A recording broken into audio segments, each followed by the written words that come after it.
je reviens donc Oscar Freisinger sur ces, je dirais ces forces supranationales ou ces lobbies comme on voudra, ou clubs de pensée comme certains appellent, qui sont à l'œuvre quand même depuis pas mal de décennies, à pousser, à intriguer. Et alors je veux parler par exemple de la commission trilatérale, du groupe de Bilderberg, par exemple, parce qu'il y en a d'autres. Ouais.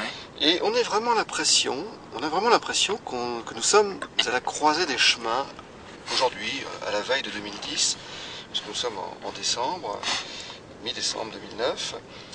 Et donc ces forces, ces clubs, ces gens qui sont au-delà, au-dessus, on ne sait pas très bien, des États, nations, font tout pour l'avènement d'une sorte de gouvernement mondial, tandis que dans le même temps, eh bien, on voit apparaître, je dirais, des espèces de villages de Gaulois, d'Astérix et d'Obélix, de poches de résistance, même ici en Suisse.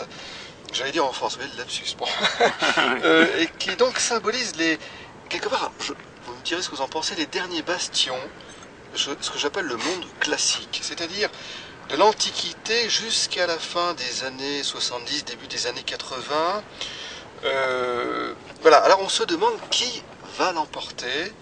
On a l'impression d'assister un peu à ce que les Scandinaves appellent le Ragnarok. Bon, quelque part. Et alors, je sais pas, vous êtes peut-être pas des dons de voyants, vous êtes un politicien, un homme politique, mais qui se doit quand même de regarder au-delà de la ligne d'horizon des événements. Qu'est-ce que vous, Oscar Freisinger, vous voyez, vous imaginez dans le futur, dans 20 ans, dans 50 ans, dans 100 ans, par exemple? Ça dépendra de qui l'emporte, quel sera le pouvoir qui pourra s'imposer. Moi, je continue à me battre parce que j'ai l'espoir que ce sera la Suisse d'en bas, si je parle de la Suisse, que ce sera la liberté qui sera sauvée par la base de la pyramide, parce qu'on ne peut plus compter sur la pointe de la pyramide pour le faire. Ces gens sont dévoyés. Trahissent tous ceux qu'ils prétendent défendre. C'est le double langage à haute dose. Donc la langue de bois n'en est que l'expression encore presque la plus honnête, parce qu'au moins ça sert à protéger le politicien. Tant qu'il pratique la langue de bois, on risque pas trop de l'attaquer, donc il se protège par ce fait. Mais l'enjeu est de taille, parce que les romans futuristes comprennent Ray Bradbury dans 451 Fahrenheit 451, comprennent George Orwell, le 1984, Aldous Huxley et autres. Si on prend toutes ces œuvres, tout le monde dit ouais non mais ça c'est impossible, c'est de la science-fiction. Jules Verne, lui aussi, était considéré au 19e comme de la science-fiction. Il a été largement dépassé par le futur. Donc j'ai vraiment la crainte que ce genre de société nous pendonne si nous ne nous méfions pas. Et c'est le terrible paradoxe de ce que je vis actuellement. C'est que d'un côté, au fond, je me sens pris en sandwich entre ce pouvoir occulte-là que vous décrivez, qui au fond va instaurer le chaos, pour ensuite jouer au pompier pyromane. C'est-à-dire je crée l'insécurité, j'élimine les frontières, je fais un énorme brassage explosif, et ensuite je vais établir une sorte de contrôle absolu du citoyen, de police de la pensée, avec des puces électroniques de nos jours, on peut faire beaucoup de choses, etc., etc. On va pousser encore beaucoup plus loin le principe. Finalement, l'être humain sera transparent pour le pouvoir, juste peut-être pas jusqu'au niveau des pensées, mais on aimerait bien encore aller jusque-là.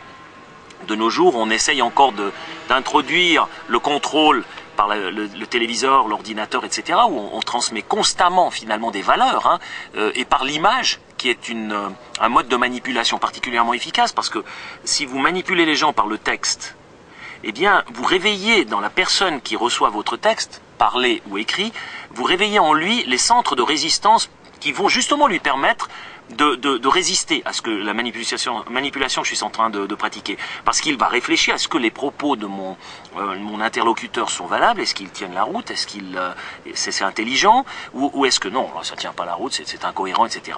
Donc, en manipulant par le langage, l'autre, je lui donne une chance de résister par le langage. Parce que c'est en même temps l'arme et la rétorsion possible.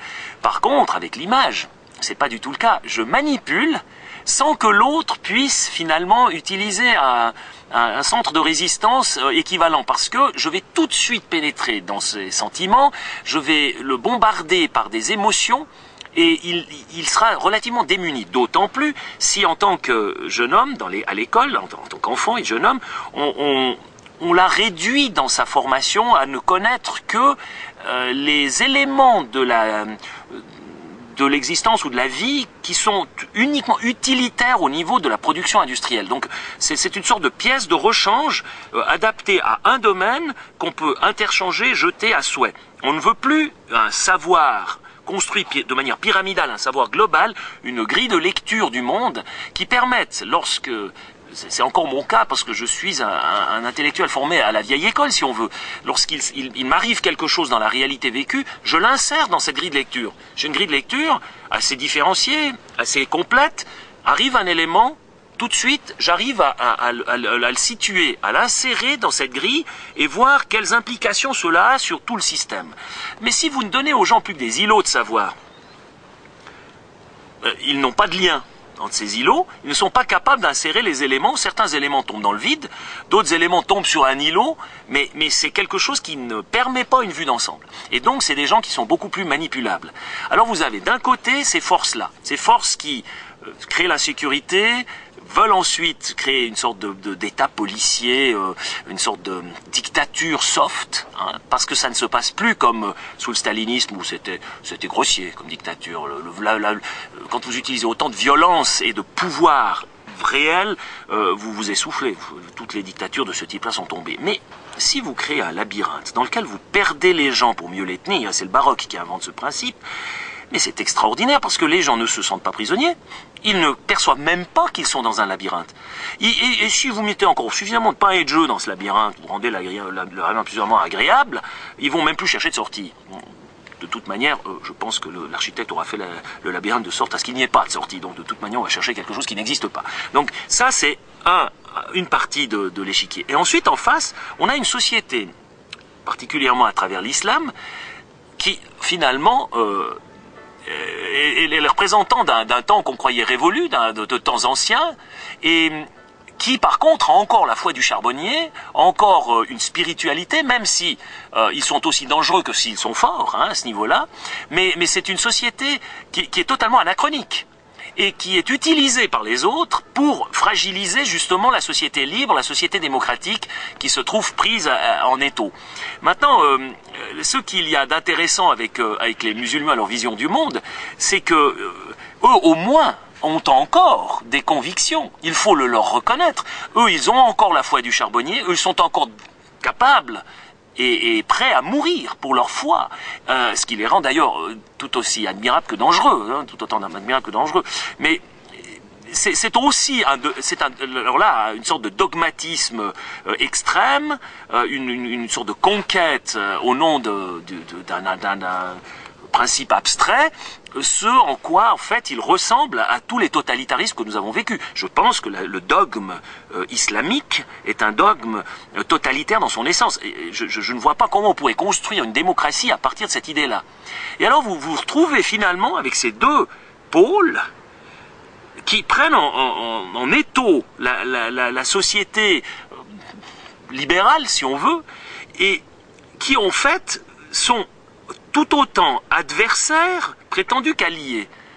Et ça rend le jeu horriblement difficile, parce que c'est ce qui m'explique maintenant pourquoi certaines élites soutiennent ça. Alors que ça fait 30 ans qu'on se bat pour l'égalité de la femme, tout à coup on soutient le voile au nom du multiculturalisme.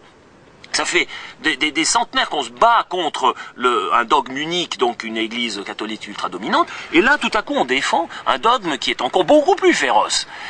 Tout ce qu'on ne pardonne pas au pape, on le pardonne à un imam. Je veux dire, on arrive à une situation qui est totalement absurde et qui n'a pour raison d'être que le désir d'installer, comme vous le dites, un pouvoir finalement planétaire.